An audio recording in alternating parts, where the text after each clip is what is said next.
I'm going to go ahead and try to use my break to go ahead and... What the... What? What happened there? What's going on, everybody? This is Childish. We're back at it again with the next D6 video. As always, thank you all so much for tuning in. If this is your first time tuning in, thank you so much for your support. If you're looking to figure out how to go ahead and download this game, check out the YouTube description down below. I do have the instructions for iOS or Android if you have any questions on that. And then if there's any kind of issues you have, please feel free to put it in the comment section, as we have a really supportive community in the D6 group that will be really helpful for you guys, okay? But what we're going to be doing today, we're going to be doing some PvP. But before we get into that, I want to go ahead and address the question. We get a lot of questions in the comments as of late, and one of the ones that I constantly get is, how in the world do you have so much gold and so many rubies, all right? And so now if you look at the top, you will see that this is a little bit different from the previous, probably the thumbnail whatnot, showcasing what I had just a little bit ago. Now, I actually did a recording on this, but it kind of derped a little bit, so I had to essentially redo it here. As you can see, I did some summons, but nothing really turned out. I didn't really get too many good units. But either way, when it comes to the rubies or whatnot, again, this is, I think it's pretty much, you know, it's out there. Everybody kind of knows about it, but I just want to throw it out there so you guys know that there's no special thing going on or whatnot. It really comes down to three things when it comes to the rubies. Three different things that you got to constantly focus on and work on as you progress in the game. First of which being the Tube of Prophecies. This is the first thing that you're going to be able to do right when you get on going here with regards to the scenarios and whatnot. Basically doing this scenario, following these quest lines through the scenario so that you can get the rewards here. And again, you're going to be getting gold, you're going to be getting rubies, you're going to be getting free summoning scrolls here. So it's definitely worth your time, and make sure that you are taking advantage of it when you can. Next one up is going to be the achievements. This is not something that is new. As you can see right here, I got a couple of things that I haven't even collected here. I'm constantly getting a ton of keys. Again, rubies, keys, gold, award points here. I mean, so much stuff in this mix here that you can take advantage of, and you're constantly need to constantly check back here so you can make sure you're getting it done.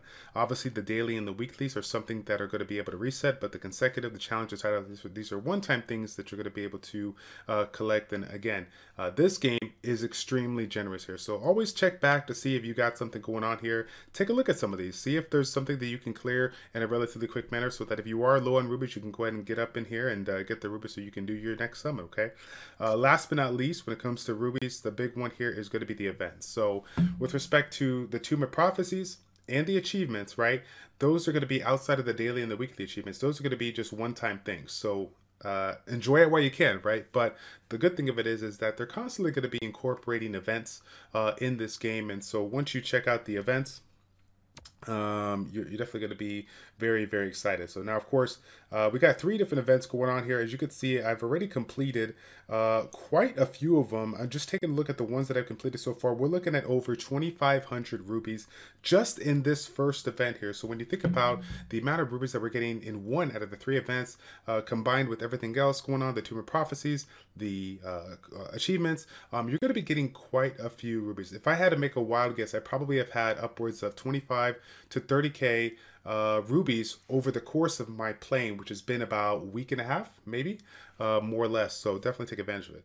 When it comes to gold, I mean, obviously you're going to get gold through, you know, just grinding it out, selling the fodder, or selling the orbs that you're not going to be able to utilize. But the one thing that I've been doing to get my gold is I've been going to the Tower of Promises. So you can go ahead and basically do the Tower of Promises as you got the keys, and just take advantage of the initial rewards and the gold you get.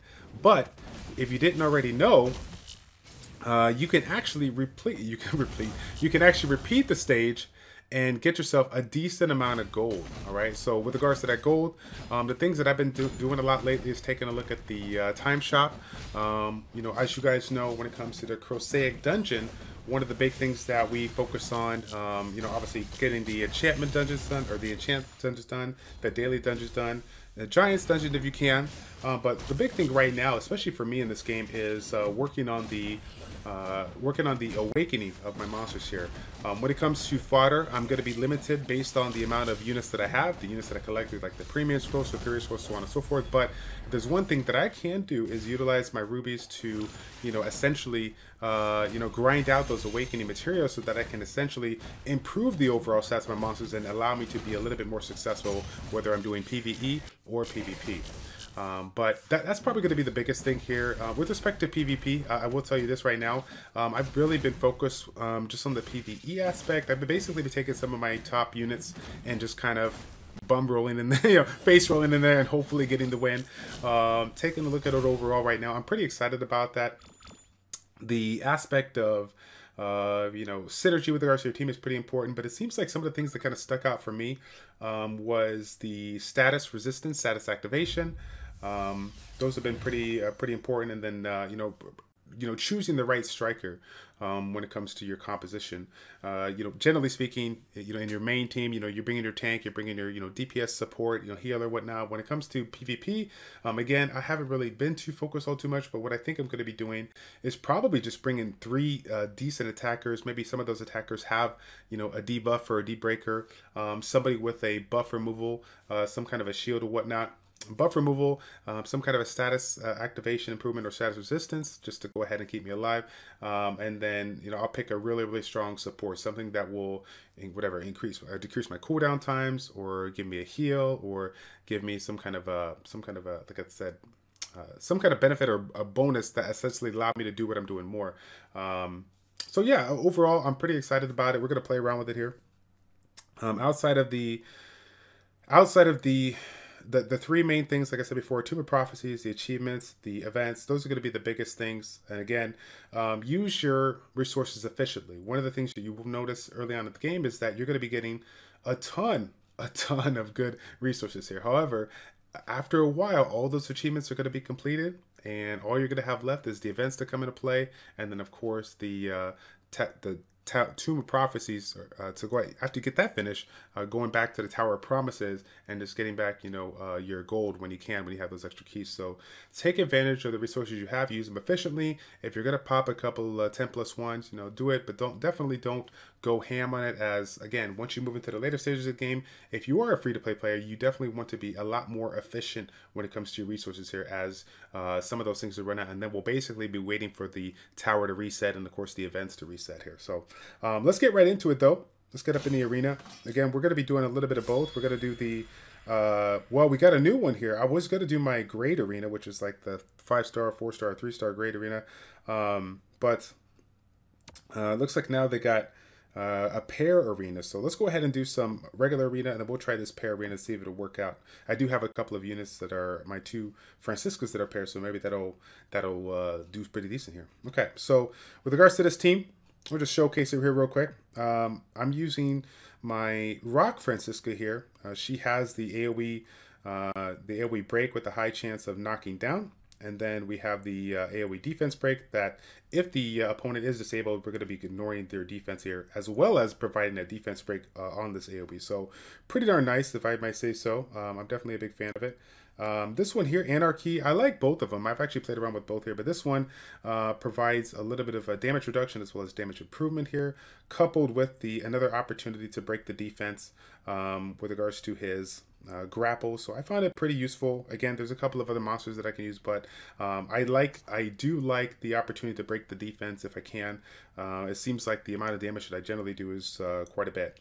And since I've kind of changed my strategy when it comes to not using a PvE setup and using like a support, I've always included Natalia in my lineup because again, she has the AoEs, both of them being lifesteal, and of course, as you can see right here, we do have the opportunity to stack our skills, so this is pretty nice. And then if you see the striker, if I was to play around with it, we're going to get the life tap ability. But again, in this situation, I've been using her in the normal attack, so just take advantage of her frequent life tap, and then using like some kind of a nice support to go ahead and fill in that board. Now, with regards to my support, I want to give a shout out to one of our subscribers here. He recently made a comment about Isaac here, the paper Isaac. He's pretty darn unique when it comes to PvP. and you can play around with them in the stages if you want to. A really unique kit here, can reflect some damage, receive some of the damage, and then of course a chance to remove some debuffs on the allies. So again, having a kind of cleanse mechanic is great. In the latest parts of the arena, it's going to be, obviously there's going to be a lot of debuffs on it, so having a chance to do that is great. And then of course next here we have the AoE ability to do damage, and then of course a small chance to knock down. Now I'm using him in the striker position, so those two are not going to come into effect. The ability to reflect a really good amount of damage here, absorb, and then of course remove all buffs is really important here. So take note that going from the just regular skills to the breaker skills is going to give me a 100% chance to remove all the debuffs here. So having a full-blown cleanse with the reflect, with the damage, is really nice in the later stages of the match here. But again, it all depends on how things roll out. I've had some times where I've just ran in there and everything went smoothly, and then sometimes I didn't even get a chance to use my striker because he just wrecked face here. So I'm gonna go ahead and try to use my break to go ahead and what what happened there? What? Okay. Good fight, bro. What the heck was that? I'm sitting here like, how in the world did I do this? Oh, you know what? Oh, it's the end of the week. It's the end of the week, so everything reset. Oh my God, rip the dream. So something tells me that all of these arena fights are going to be a little too easy. I might have to come back on a different day to do it, as I was not even an hour ago. I'm still getting used to being on Asia server. Their reset time is 10 a.m. for me. So yeah, this is not going to be... Oh man, this is unbelievable. Okay, so epic fail. Epic fail. The reset just came in literally minutes ago as I'm recording this, and now you can see I can't really show you guys my PvP because of the fact that there is no PvP to showcase. I'm going to have to work my way up, and then I'll get up into a higher rank. In addition to talking about, how I gain all my resources, I did want to make a quick comment here since we got some time to let you know how I decide to spend it. So, one of the things that I definitely do is hop on over here to the time shop if I haven't said it already. If you're keeping an eye out for this, you're going to be able to find a couple of things that you generally are looking for. For me, at my particular level, I'm always taking advantage of the low to mid-range awakening materials, because as you know, when it comes to the dungeons, the daily dungeons and whatnot, there's all going to have a certain amount of clear counts. So once you clear those, you're going to have to use your rubies in order to get it back. The thing of it is that the lower rank awakening materials are relatively cheap considering the amount of gold that they give you early on. So every once in a while, definitely take a look at it and see if you can go ahead and grab it. Another thing that I do keep an eye out for is the 4-star orbs. I'm looking for 4-star percentage-based orbs with some decent substats here. If you guys haven't seen already, when it comes to the orbs from 1-star to 3-star, you're gonna have you're gonna be collecting them over time, but the rarity of getting those percentage-based high-grade orbs, it's super rare. It's super rare. So keeping an eye out for the shop when it refreshes to see if they're available is really good. And outside of that, looking for those hero fragments on the super rare or top tier monsters here. So, taking a look at the Rock Adonises, or if you're looking for a Paper Francisca, keeping an eye out for that when you are in the later stages of the games and you have the resources. I do feel like it's worth your time, worth your investment, because again, being able to, collect them over time and essentially guarantee you a unit is great. If you happen to pull one during the process, hey, that's okay, because that's going to be a free skillet for you, and it is super hard to get your unit skilled up. It's a little bit different this time around. It's not like some of this war where you just use a Devilmon and skill it up, but as you get higher up in the levels of the skills, you require more skill ups, right? You're going to need more skilled dragoons or more copies of your monster here. So pretty cool. I'm going to go ahead and refresh it here because I don't need anything as of right yet. Now here we go. This is not too expensive, and for 5 pieces here, I'm definitely going to be going for this. Everything else, I don't really see anything that's going to be able to stick out that I really need. Zhao Kai, I do believe he's a decent monster, but I'm not at the place with regards to my resources to go ahead and take advantage of it here. So I'll go ahead and head on over to the shop. Let's see. So look at them. They're always trying to get us to spend more money. So when it comes to the shop, some of the biggest things that I do is the I've expanded my inventory. I have used the 1-day XP booster.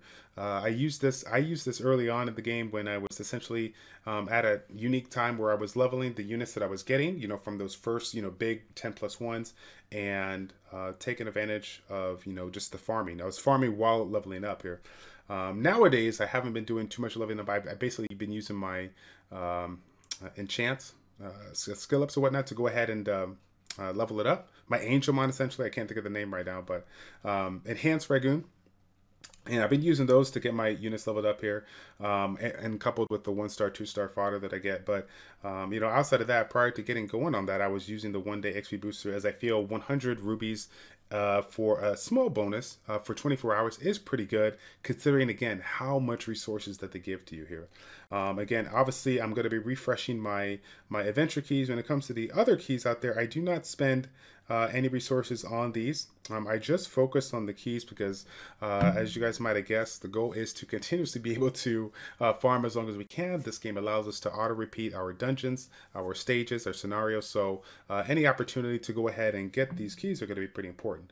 And if you guys haven't seen this already, one of the cool things that I really like about this game is that you don't actually have to there is no limitation, right? You can continuously keep on buying these keys. So if you want to load it up and farm overnight, you can definitely do so, okay? Outside of that, I think that is pretty much it. There's nothing else that I really buy. I will go to the Crowsec dungeon a couple times and do some resets here. I'm at the stage of the game where, you know, now I'm looking to, you know, start to take, I got 1 6-star. I'm starting to take my 5-star to 6-star, but it is taking a little bit more time because I just don't have a lot of fodder. So what other ways can I do to improve my overall stats? It's going to be awakening my monsters here. So I'm definitely looking forward to getting up in here in the daily dungeon, most definitely, as well as the Giants dungeon, you know, making sure that I'm using it every single day, and getting all the awakening material that I can go ahead and do. Now, once this is maxed out, if you guys haven't seen it already, I'm going to go ahead and run this here real quick. Once the clear count is maxed out, similar to what I was saying before, is that you have to, you know, again, you're going to have to pay rubies in order to get a refill or whatnot. And with regards to the rubies here, it's going to be a little bit, it's going to climb up exponentially. Like the first time around, you're going to be getting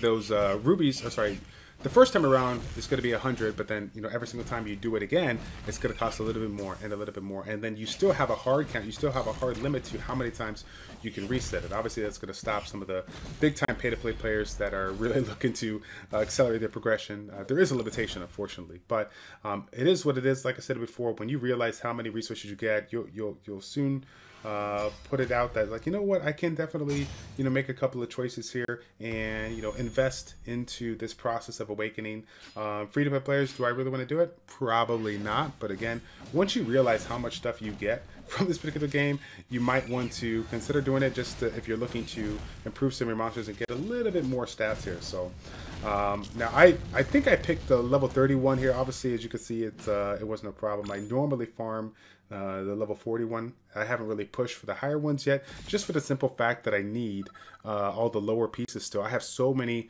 monsters that, you know, require awakening. And the good thing about it is that some of the monsters that are staples in my team, they're 4-star monsters. So I'm able to get myself, you know, quite a few stuff awakened with a relatively low amount of quantity, whatnot. Because again, the higher grade monsters obviously going to take a little bit more, whereas the 4-star ones are going to take a little less here. So that's going to be it, guys. I apologize as we did not get an opportunity to do it here. We didn't get an opportunity to do our PvP. So what am I going to do for you guys? I'm going to make it up for you right now. I'm going to do exactly what you're not supposed to be doing here and go ahead and give you that 10+1. We are getting pretty close there. If you see the 5-star exchange there on the top there on the mileage. So again, all the 3 stars that you get over time, they're going to improve this mileage so that eventually you'll get a guaranteed unit. So again, we have so many nat 4s that we still want to get. If we get a nat 5, we'll take it.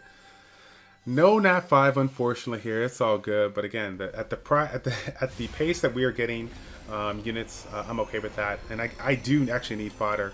I have 5 sets of 4-star max units right now that are sitting there ready to go so I can evolve and make a 6-star here. Wow, it's been a long time since I've actually gotten just 1 4-star in a thing. I've generally gotten like 2 or 3. Now here's the funny thing about it. I don't know where you guys are at. I swear, like, I've always said that they've been pretty generous when it comes to these pulls, when it comes to these summons. But I swear they must have put like a ninja nerf here. You guys got to tell me if you've been unfortunate as of late with regards to your 10+1s, or have you been getting pretty lucky here? The other day I saw a video where somebody got like 3 natural 5 stars in one go around. It was pretty epic. It was pretty epic indeed. But either way, guys, that's gonna be it. Again, believe it or not, by the next time you see the next video, I guarantee you I will probably have upwards of 2,000 to 3,000 rubies, if not more, if I'm making a video like within 24 hours or whatnot. So again, that's gonna be it, guys. I hope this video was useful. If it was, don't forget to hit that like button, and I will see you guys all in the next video. Take care.